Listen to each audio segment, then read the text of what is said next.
Salut à tous et bienvenue sur ce nouveau podcast. C'est Tony et c'est toujours un grand plaisir pour moi de vous retrouver.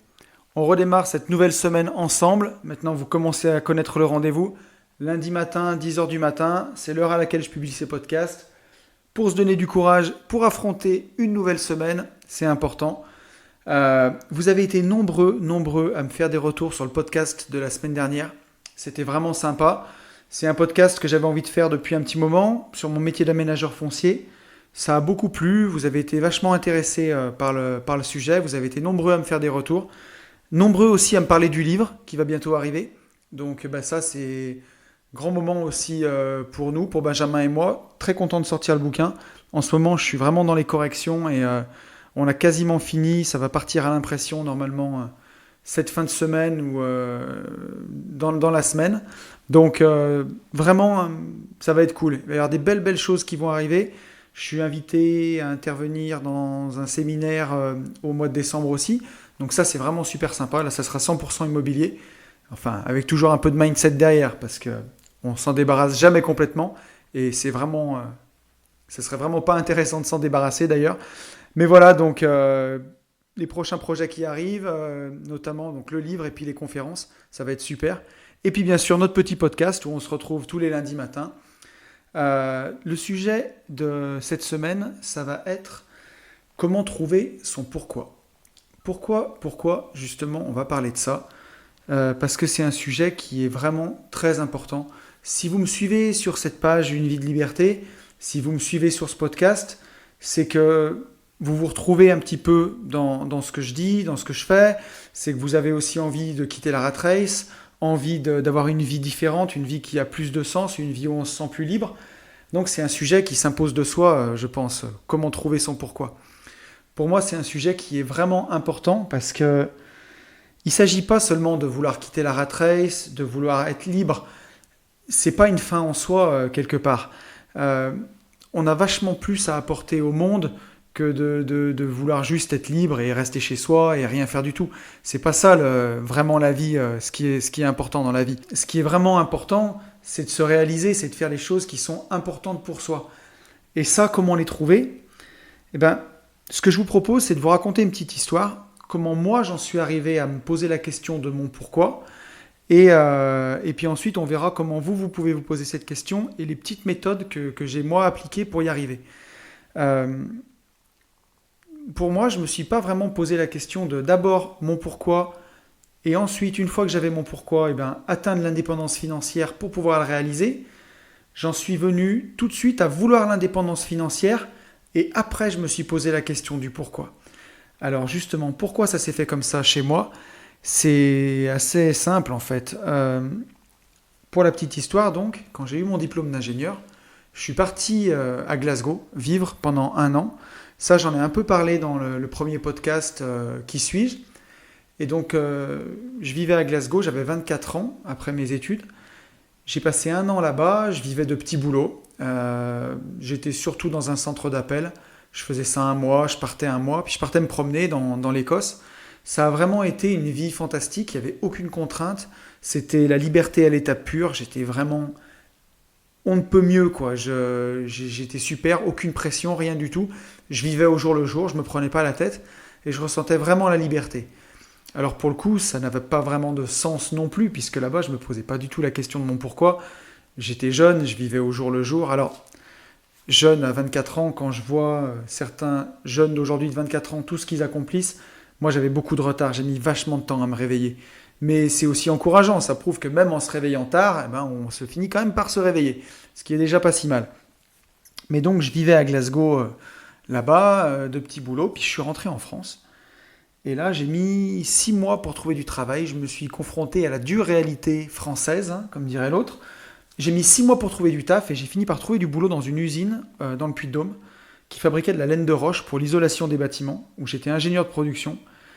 Et c'était atroce. C'est-à-dire que un bled ravitaillé par les corbeaux, où il fait froid, où il fait noir, où on ne voit pas le soleil, des journées sans but, un travail pas très intéressant, des journées de 8h, 9h à 17, 18h, sans challenge, sans rien du tout, où là-bas vraiment j'avais tout mon temps pour penser, mais je je mourais à petit feu, quoi. J'avais aucun intérêt dans ma vie. Je voyais pas, j'avais pas de sens, j'avais rien, il n'y avait pas de but. À cette époque, je m'étais mis énormément dans la musculation parce que c'est la seule chose intéressante que je trouvais à faire. Ça me plaisait bien. Et puis après, j'ai eu l'opportunité de travailler en famille dans les travaux publics. Et là, ça a été l'extrême inverse en fait. J'avais plus une seconde pour penser à quoi que ce soit. Et sur le coup, je me suis dit que c'était presque bien parce que je pensais presque trop avant. Et là, j'avais plus une seule seconde pour penser. Mais on va vite découvrir le côté pervers de ne pas avoir une seule seconde pour penser à ce qu'on vit.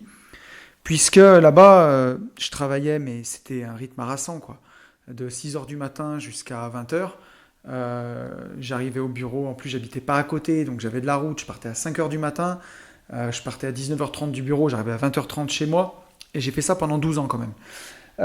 Donc c'était vraiment un rythme harassant, un gros boulot, en plus stressant, ça, c'est le genre de boulot qui vous lâche pas la nuit, quoi, un truc de fou. Et là j'avais aucun moment pour penser. Et quand vous avez aucun moment pour penser, mais que vous faites fausse route, au bout d'un moment c'est votre corps qui parle. Et moi, mon corps a parlé, j'ai fait des hernies cervicales. Ça a été assez compliqué. On va pas trop s'étendre sur le sujet non plus, mais je suis passé pas loin d'une opération. En même temps, j'ai fait le burn-out. Enfin, ça a été vraiment quelque chose où, à force de pas vouloir écouter mon corps, c'est mon corps qui un jour a dit stop, qui a dit écoute Coco, vas-y, continue comme ça si tu as envie d'aller te tuer. Moi, j'ai pas envie de mourir. Donc hop, on s'arrête, quoi. Mon corps a dit stop. Et je me suis retrouvé, vraiment bloqué, quoi. Et là, il a vraiment fallu que j'écoute mon corps. Et c'est à ce moment-là où je me suis dit, j'ai pas tout de suite eu la présence d'esprit de penser à mon pourquoi. Je voyais bien qu'il y avait quelque chose qui allait pas dans cette vie. Je voyais bien que il y avait pas de sens, il y avait pas de but, il y avait rien d'intéressant au quotidien. Il y avait rien qui me motivait. Juste travailler, gagner de l'argent, le dépenser. Mais tout ça, j'étais tombé à fond dans le piège de la rat race en plus. Avoir un salaire assez confortable, donc un train de vie qu'on adapte, l'impression qu'on a chopé un certain niveau de vie, qu'on ne veut pas redescendre en arrière, donc qu'on est coincé. Vraiment le piège de la rat race, quoi. Le hamster qui tourne dans sa roue, qui mange ses croquettes, qui tourne dans sa roue, qui ne s'arrête pas et qui ne peut pas s'arrêter, quoi. On est pris au piège parce qu'on se dit, si je change de boulot, si je quitte mon travail pour peut-être quelque chose qui me plaira plus, mais qui est payé moins, je m'en sortirai pas, quoi. Puisqu'il y a les crédits, il y a la maison, il y a tout. Vraiment, le piège. Donc, il m'a fallu, moi, je me suis dit, la solution, c'est l'indépendance financière. Puisque j'avais lu Père riche, Père pauvre, c'est ce qui était marqué à l'intérieur. Donc, j'ai visé d'abord l'indépendance financière. Ça m'a pris 3 ans. Et c'est sur le chemin de l'indépendance financière que je me suis posé la question de mon pourquoi, en fait. De pourquoi je voulais l'indépendance financière, pourquoi je voulais plus cette vie, quelles étaient les choses qui m'animaient en fait. Et j'ai fini par les trouver, les choses qui m'animent, les choses qui dans la vie font que je me lève le matin, font que je suis heureux de me lever et font que j'ai envie de vivre une vie exceptionnelle, une vie pleine de sens, une vie qui a plus à apporter qu'aller consommer dans les magasins, payer ses factures et payer ses taxes et mourir à la fin. Et tout ça, donc... Mon pourquoi, moi, on peut en parler, mais c'est pas le but. Le but, c'est que vous trouviez le vôtre et que je vous aide à trouver le vôtre, en fait, avec les méthodes que j'ai appliquées en cherchant beaucoup sur YouTube, en lisant pas mal de bouquins et en tâtonnant aussi. Voilà, et qui peuvent vous aider, vous aussi, pour trouver votre pourquoi. Donc, je pense qu'on en parlera au fur et à mesure de mon pourquoi à l'intérieur, des miens. C'est pas ça qui est intéressant, hein. C'est vraiment les vôtres, mais je vous donnerai des exemples comme ça. Donc pour moi, je pense qu'il y a 2 méthodes. Il y a la méthode que j'ai appelée consciente et la méthode inconsciente. Donc on va en parler après de la deuxième, on va commencer par la méthode consciente. Donc pour trouver son pourquoi, la première chose qu'on peut faire, c'est de rechercher dans sa vie, en arrière, tous les moments qu'on a eus, les moments forts en émotion, en fait. Donc ça, moi, c'est quelque chose que j'ai fait. Par exemple, je vais vous donner un premier exemple. Je me suis souvenu quand j'étais au plus fort de la rat race, il y a 4-5 ans, j'ai emmené mes enfants à l'école un matin, et en partant de l'école, j'ai vu, juste en quittant comme ça, j'ai vu le soleil le matin, les rayons du soleil, le fait d'avoir emmené mon enfant à l'école, c'était hyper rare, je ne le faisais jamais à l'époque. Et j'ai été pris d'une bouffée de bonheur Ça a dû vous arriver, ça n'est pas arrivé qu'à moi, hein, mais une bouffée de bonheur incroyable qui vous parcourt tout le corps, où vous avez l'impression que vous êtes aligné, quoi, que c'est ici et maintenant, que c'est là que vous devez être, quoi, pas ailleurs. Et j'ai eu vraiment cette sensation nette et précise à ce moment-là. Et je m'en suis rappelé, quand j'ai voulu me rappeler les moments forts en émotion, je me suis dit, tiens Tony, là tu as vécu un sacré putain de moment fort en émotion ce jour-là. Et ça aide à mettre sur la piste. Vous l'avez deviné, l'un de mes pourquoi, c'est m'occuper de mes enfants. Et ça, je m'en suis rappelé à ce moment-là et je me suis dit, voilà, ça c'était puissant. Ça c'était un moment puissant. Par exemple, un autre moment puissant que moi j'ai vécu, ça c'est pour vous aider, hein, mais je suis comédien amateur.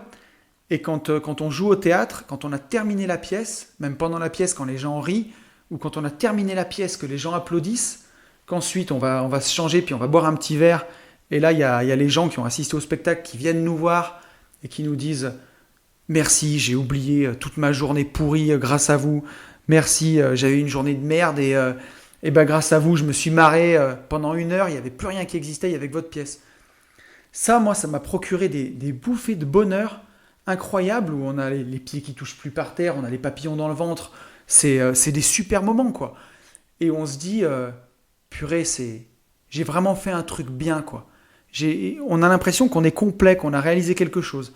Voilà, moi, un de mes pourquoi, c'est faire rire les gens, aider les gens. Et ça, c'est quelque chose qui revient de plus en plus, d'aider les gens dans mes pourquoi. On va pas faire toute la liste, mais de toutes les choses, l'un de mes pourquoi, c'est vraiment d'apporter de l'aide aux gens. C'est aussi pour ça que j'ai fait ce livre, c'est pour ça que je fais ces podcasts. C'est une des raisons qui fait que je me lève le matin, c'est aider les autres. J'ai l'impression que moi, en ayant réussi à avoir une meilleure vie, à avoir trouvé mon pourquoi, j'ai aussi un devoir envers les autres, d'aider, de faire du mieux que je peux pour éveiller un peu les gens. S'il y en a qui peuvent, dans mes paroles, avoir un peu d'espoir ou avoir une lueur ou trouver le courage de changer ce qui ne va pas dans leur vie, j'ai tout gagné, quoi. Et voilà. Donc, pour prendre d'autres exemples, vous pouvez avoir des choses comme ça. Si, je ne sais pas si votre passion, c'est le kayak, peut-être qu'une fois, vous étiez en kayak sur un lac, qu'il y avait le soleil qui tombait sur le lac, et que le moment était parfait, et que vous vous êtes dit, c'est ici et maintenant que je dois être. Eh bien, un de vos pourquoi, ça peut être de vivre un maximum de moments comme ça. Ça peut vraiment vous aider à tous ces moments qui ont été forts en émotion dans votre vie. Ça peut vraiment vous aider à trouver votre pourquoi. Parce qu'au final, on est là sur cette terre. Ce qui nous rend heureux, c'est les interactions qu'on a avec les autres. Il y a pas mal d'études qui ont été faites dans ce sens qui montrent que quand les gens arrivent en fin de vie, ce qui les a rendus heureux, c'est pas l'argent, c'est pas les choses qu'ils ont possédées, ça a été leur cercle social en fait. On n'est jamais aussi heureux que quand on partage avec les autres. Donc c'est tous ces moments-là où vous avez partagé, vous avez ressenti des émotions fortes, ça peut vous mettre sur la piste de votre pourquoi. Ensuite, il y a dans la méthode consciente, vous pouvez répondre à des questions qui sont basiques, qui sont très connues aussi, hein, mais qui peuvent vous mettre sur la piste.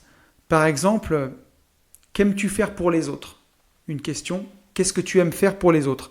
Ça peut être leur faire des gâteaux, ça peut être organiser des voyages avec les copains. Ça, je ne peux pas répondre à votre place, mais c'est des questions à vous poser, à prendre du temps, vraiment, prendre du recul. Moi, je pense qu'on a toujours la tête dans le guidon, tout le temps, en permanence. On ne peut pas trouver son pourquoi dans ces moments-là. Ça vaut le coup de prendre une après-midi entière, vraiment pour se poser, pour se relaxer, faire un truc qui détend. Et ensuite, prendre une feuille de papier, parce que c'est ça qui est le plus important, c'est d'écrire. Il ne suffit pas d'y répondre à l'oral. Là, vous pourrez arrêter le podcast, vous pourrez noter les questions, et puis après, vous prenez du temps pour y répondre, mais à l'écrit. Donc la première question, ça pourrait être « Qu'aimes-tu faire pour les autres ?»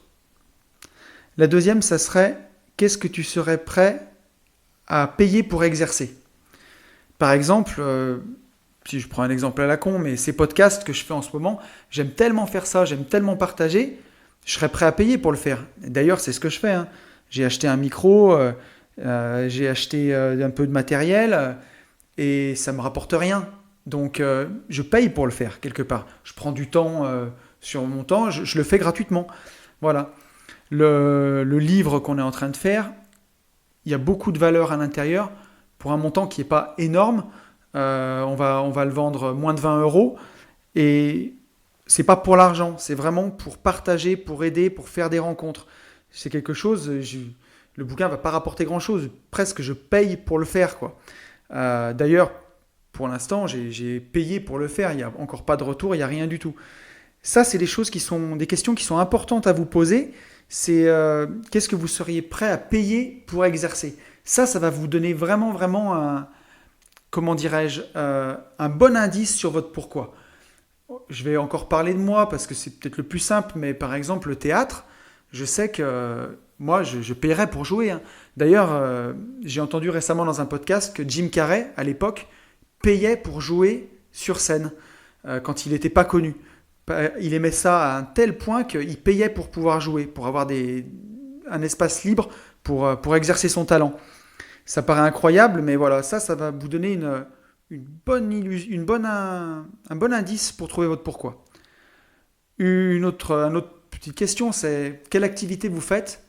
Et quand vous faites cette activité, le temps passe très vite, quoi. Les heures paraissent être des minutes. Ça vous donne aussi un bon indice sur votre pourquoi dans la vie. Un autre truc qui m'a beaucoup, beaucoup, beaucoup aidé, c'est de se dire, si vous étiez multimillionnaire, allez, soyons fous, milliardaire, vous avez tout l'argent que vous voulez, quoi. Première année, vous cramez tout, vous achetez des Lamborghini, des maisons, vous faites des voyages, vous faites tout, tout, tout. La deuxième année, il vous reste encore 3 milliards. Qu'est-ce que vous faites? Vous n'allez pas rester dans votre salon à regarder la télé. Une fois que vous aurez parcouru la planète, ça sera fait. Qu'est-ce que vous allez faire? Qu'est-ce que vous ferez? Donc on a tous la réponse. Moi, je me rappelle à l'époque où je me posais cette question, je me disais, moi je ferais du théâtre. Eh ben voilà, faut pas attendre, faut y aller, faut faire du théâtre. Et c'est ce que j'ai fait. Je suis allé reprendre le théâtre. Donc la réponse à cette question, elle va vraiment, vraiment vous aider. Si pour vous, vous disiez, si j'avais plus la problématique de mon salaire, de rien du tout, je tiendrais une boutique de fleurs parce que j'adore les fleurs, faut y aller là. Faut arrêter le boulot, faut reprendre une école d'horticulture, faut faire fleuriste. Faut pas attendre, faut pas attendre. La vie, elle passe. S'il va rien se passer de grave, si vous faites pas les choses, le pire que vous pouvez faire, c'est de ne pas faire les choses. C'est ça le pire, c'est d'avoir des regrets. Parce qu'à la fin de notre vie, qu'est-ce qui va rester? On va rien emmener avec nous. Il va juste rester nos souvenirs et c'est tout. Et si on ne fait pas les choses, si on ne prend pas les risques de les faire, il ne va rien se passer de grave. Qu'est-ce qui va se passer au pire? Quelques centaines d'euros perdus, quelques milliers d'euros perdus, et puis après, on recommence, c'est pas grave. Il faut vraiment, vraiment se sortir de la tête que l'échec est grave, que de recommencer quelque chose c'est grave. Il n'y a rien de grave. Ça, c'est pas grave. C'est pas grave du tout. Ce qui est grave, c'est de ne pas faire les choses. Donc cette question du milliardaire, qu'est-ce que tu ferais si tu étais milliardaire? Celle-là, elle est vraiment cool, moi, je trouve. C'est vraiment une phrase qui aide, je trouve, qui aide beaucoup à trouver son pourquoi. Ensuite, il y a une question. Qu'est-ce que je veux vraiment? C'est une question qui est un petit peu plus difficile. Il faut avoir le courage de se regarder en face. Moi, pour cette question, je vous conseille de vous mettre dans la glace. Vous mettez dans le miroir chez vous. Vous vous regardez droit dans les yeux. Vous vous mentez pas à vous-même. Vous vous regardez droit dans les yeux et vous vous dites « Qu'est-ce que je veux vraiment ?» Et en se regardant droit dans les yeux dans un miroir, ça fait bizarre de se dire ça pour de vrai. Et il y a des réponses qui arrivent. Il y a vraiment des réponses qui arrivent. Il y a des choses qui vont vous venir. Est-ce que les choses, vous les faites pour vous ou vous les faites pour le regard des autres? Quand on dit « Ouais, moi je veux l'indépendance financière, je veux une Lamborghini, je veux... » La Lamborghini, est-ce qu'on la veut vraiment pour soi ou est-ce qu'on la veut pour le regard des autres? Je pense que quand on est indépendant financièrement, la Lamborghini, on n'en a plus rien à faire. À moins d'être vraiment un passionné de voiture. Mais sinon, tout ça, c'est du matériel. Le matériel ne rend pas heureux. C'est pas ça qui est important. Et souvent, là je l'ai ramené pour des voitures, mais quand on se dit qu'est-ce que je veux vraiment, on se rend compte parfois qu'un boulot, on peut le faire, même si on a 35 ans, 40 ans, on se rend compte que parfois on peut faire un boulot pour faire plaisir à ses parents. Et ça, il faut avoir l'honnêteté de se regarder dans une glace, droit dans les yeux, et de se dire qu'est-ce que je veux vraiment. Ça, c'est super, super important. C'est pas facile à faire, c'est un exercice qui est vraiment difficile, il faut être honnête avec soi-même. Et ça peut aussi induire des grosses remises en question. Qu'est-ce que je veux vraiment? Est-ce que je veux vraiment de la maison que j'ai faite, qui est trop grande? Est-ce que je veux vraiment de cette région où j'habite et où je me plais pas? Est-ce que je veux vraiment de ce boulot où mon patron, c'est une sale tête de nœud qui me prend la tête du soir au matin? Est-ce que je veux vraiment de ce travail où mes collègues sont pas intéressants et me tirent vers le bas? Ça peut vraiment amener loin, mais ce qu'il faut se dire, c'est que les conséquences de tout ça, au final, elles sont pas graves. Il n'y a rien qui est grave. On vit qu'une fois, il ne faut pas passer à côté de sa vie. C'est le pire qui peut se passer. Donc, la question, qu'est-ce que je veux vraiment? Elle est importante. C'est peut-être la plus importante de toutes. C'est peut-être la plus dure à répondre parce que faut arrêter de se mentir, quoi. Faut se regarder droit dans les yeux et il faut être honnête. Et ça, c'est pas facile. Donc, ça, c'est pour la partie, on va dire, consciente de la méthode. Et après, il y a la deuxième partie que j'aime bien aussi, que j'aime beaucoup. C'est la partie inconsciente. Et c'est une partie qui m'a beaucoup, beaucoup, beaucoup aidé. Puisque moi, j'avais du mal à... J'étais tellement dans la rat race que j'avais plus aucun rêve. Il n'y avait plus rien qui me faisait vibrer dans la vie. Il n'y avait plus rien qui m'excitait. Il n'y avait plus rien qui me passionnait. J'étais comme tous mes rêves de gamin. J'ai vécu une enfance vraiment très heureuse, avec beaucoup de rêves. Pour moi, c'était le paradis, l'enfance. On a du temps pour soi, on peut rêver, on peut faire des cabanes, on peut construire, on peut imaginer tout ce qu'on veut, on peut être tout ce qu'on veut. Et quand je suis rentré dans le monde du travail, j'ai vraiment vécu ça comme un enfer, quoi, comme une punition. Je me disais, c'est pas possible. On peut pas échanger 5 jours de liberté, 5 jours de liberté pour 2 jours le week-end, quoi. C'est incroyable, on peut pas faire ça. C'est un mauvais deal, quoi. C'est une arnaque. Et je l'ai vraiment, vraiment mal vécu. Et du coup, après faire ça pendant 12 ans, tout le temps, au final, ça m'avait détruit tous mes rêves. J'étais comme un zombie, en fait. J'avançais, je marchais, mais j'avais plus de rêves. Quand on me disait tu rêves de quoi? Je rêvais de rien. C'est une tristesse, c'est incroyable. Et justement, la méthode inconsciente peut nous aider parce que quand on est dans cet état-là, en fait, ce qui se passe, c'est que notre ego prend le dessus. Donc notre ego, c'est toutes nos pensées qui viennent en permanence nous polluer l'esprit. Toute la petite voix, le dialogue interne qu'on a à l'intérieur. Ouais, t'es nul, t'aurais pas dû faire ça. Putain, mais pourquoi t'as dit ça? Et tu vas encore passer pour un con. Et merde, et qu'est-ce qu'il va penser? Il va croire que je suis nul, j'aurais pas dû dire ça. Toutes ces phrases qui viennent, ou en permanence, et t'as fait les mauvais choix, et si t'es dans cette situation, c'est de ta faute, et tu pourras pas rattraper le tir. Tout ça, il faut le faire taire parce qu'on n'est pas nos pensées. Tout ça, c'est du bruit parasite, en fait. C'est quelque chose qui est là, et c'est du bruit.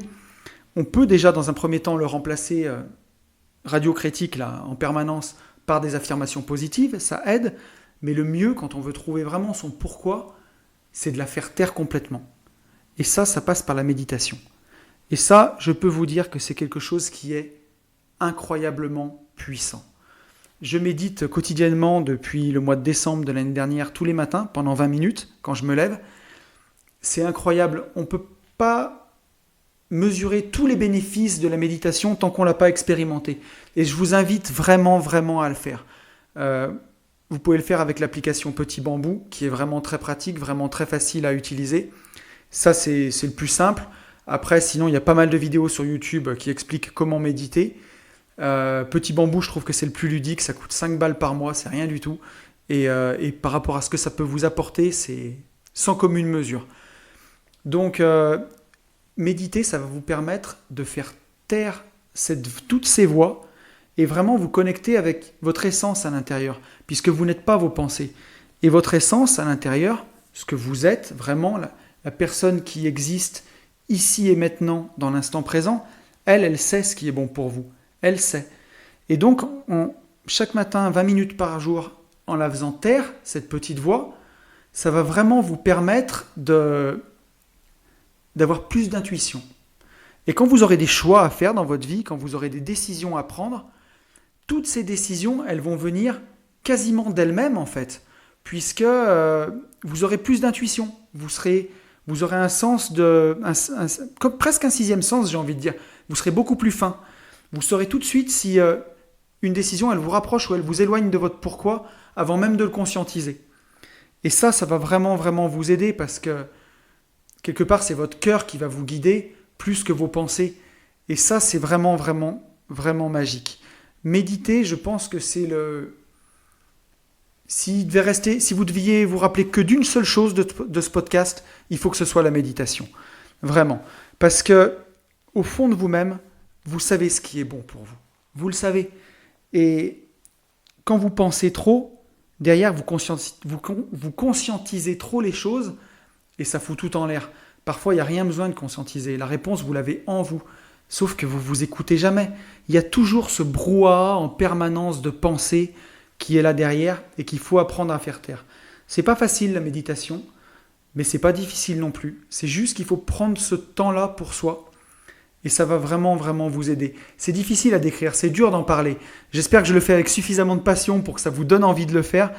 Mais vous verrez, c'est prodigieux. Moi, après 9 mois où je m'exerce, vraiment, je vois la différence.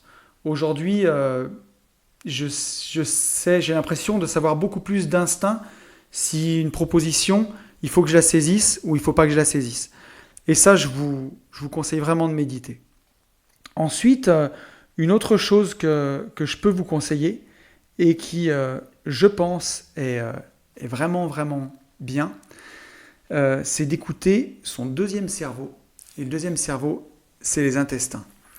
Parce que si vous ne savez pas, eux, ils savent et ils se trompent rarement. Je m'explique, parce que là, comme ça fait un peu ésotérique. Vous avez déjà eu la boule au ventre, hein, la boule au ventre du dimanche soir, là, avant d'attaquer le boulot. Ou alors vous êtes dans une situation, vous êtes avec des gens qui vous filent mal au ventre. Vous êtes avec des gens qui vous filent la boule au ventre. Ça a déjà dû vous arriver. Vous êtes dans une situation, vous êtes avec des amis, il y a quelqu'un qui débarque que vous n'aimez pas, bam, vous avez une boule au ventre, vous avez envie de vomir, vous n'êtes pas bien, vous voulez partir. Ou alors vous êtes avec quelqu'un, puis il va vous faire une réflexion, quelque chose d'un peu déplacé, une réflexion à laquelle vous n'y attendiez pas. Et là, direct, vous chopez la boule au ventre, vous avez mal aux intestins. Vos intestins, ils ne se trompent jamais. Si vous avez mal au ventre, si vous avez mal aux intestins, c'est vraiment, vraiment un signe que vous n'êtes pas à votre place, quoi. Vous devez absolument, absolument vous faire confiance et faire confiance à vos sensations. Il faut vraiment, vraiment vous faire confiance. Si vous ne savez pas, si vous n'êtes pas capable de faire la différence entre une situation bonne ou mauvaise, parce que dans votre tête, vous vous dites « oui, mais s'il m'a dit ça, c'est parce que si, c'est parce que ça ». Vous trouvez des excuses, vous cherchez des excuses aux gens, vous cherchez des circonstances atténuantes. Si vous avez mal aux intestins, eux, ils savent. C'est que vous n'êtes pas au bon endroit, c'est que vous êtes pas là où vous devriez être. Et ça, c'est très très important parce que si vous avez ces douleurs-là, c'est que vous êtes loin de votre pourquoi. Quand vous vivez des moments exceptionnels, comme j'ai parlé au début de ce podcast, des grands moments où l'émotion vous submerge, vous n'avez pas du tout mal au ventre. Au contraire, c'est des bouffées de bonheur, c'est des choses incroyables qui se passent dans votre ventre.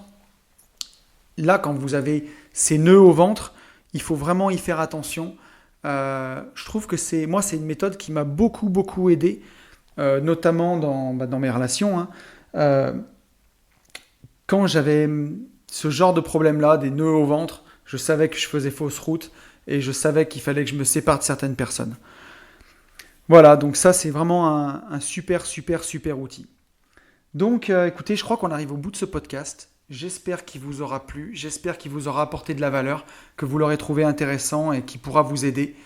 Donc, 2 petites astuces, voilà, la méthode consciente, la méthode inconsciente, qui peut vous aider à trouver votre pourquoi. Je pense que c'est primordial d'arriver à trouver son pourquoi avant même de vouloir la liberté financière, avant même de vouloir investir.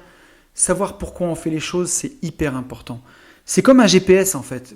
Jamais de la vie, vous imagineriez prendre la route en voiture, partir, sans but, sans savoir où aller. Vous avez un but, vous avez une destination. D'ailleurs, on pourra faire un podcast à ce sujet puisque moi, chaque année, en fin d'année, je fais le bilan de mon année et je marque mes nouveaux objectifs pour l'année d'après. Et je les marque noir sur blanc et c'est affiché dans mon bureau. Et ça, c'est super important. Une fois que vous avez défini votre pourquoi, de le marquer noir sur blanc. Et ensuite, chaque fois que vous avez vous marquez tous vos objectifs noir sur blanc pour l'année. Et après, chaque fois que vous avez une décision à prendre, c'est très facile. Vous vous dites, est-ce que cette décision, elle m'éloigne ou elle me rapproche de mon objectif ? Si vous avez ça dans le viseur, plus après toutes les petites armes que je vous ai données, normalement, il n'y a pas de raison, quoi. Vous devriez aller vers votre pourquoi. Dites-vous bien qu'on est sur Terre pour échanger, pour partager, pour passer des bons moments, pour apporter de la valeur aux autres, pour aider les autres, pour vivre tous ensemble. Et tout ça, on a beau nous dire que ça se fait dans la douleur, qu'on n'a rien sans rien, no pain, no gain. Je suis d'accord, on n'a rien sans rien. C'est la vérité, hein. Ce podcast, si je décide de rester dans mon canapé, il va pas s'enregistrer tout seul. Même si ça me fait plaisir de le faire, parfois je m'y reprends une fois, deux fois. Une fois j'ai oublié d'enregistrer, j'ai parlé pendant 20 minutes comme ça pour rien. C'est pénible. Il faut faire un effort, mais on fait un effort pour quelque chose que l'on aime. C'est ça qui est important à retenir. C'est faire des efforts, oui, dans la vie, il faut faire des efforts. Il faut travailler. Hein. Quand le livre que j'ai écrit, c'est pas écrit tout seul. Il a fallu travailler. C'est long, c'est une page après l'autre, mais c'est pour quelque chose qui nous transcende, quelque chose qui nous dépasse, quelque chose qu'on a envie de faire, qu'on a envie de partager avec les autres. Donc, on le fait. Mais si c'est mal au ventre, avoir mal au ventre pour se donner mal au ventre, ça n'a pas vraiment d'intérêt. On n'est pas là pour ça. Voilà. J'espère que ce podcast vous aura plu. Si vous voulez me suivre, c'est sur Instagram, @unevie-de-liberté. On y parle immobilier, on y parle développement personnel. On est une bande de potes, c'est vraiment sympa. N'hésitez pas. Si vous voulez me suivre sur SoundCloud, donc Une vie de liberté, le podcast est aussi disponible sur Apple Podcast et il est aussi disponible sur YouTube. N'hésitez pas à venir me rejoindre sur ces réseaux, à vous abonner sur Insta. N'hésitez pas à venir me parler. C'est toujours vraiment un grand plaisir de vous parler. Et je vous dis à la semaine prochaine et à très vite.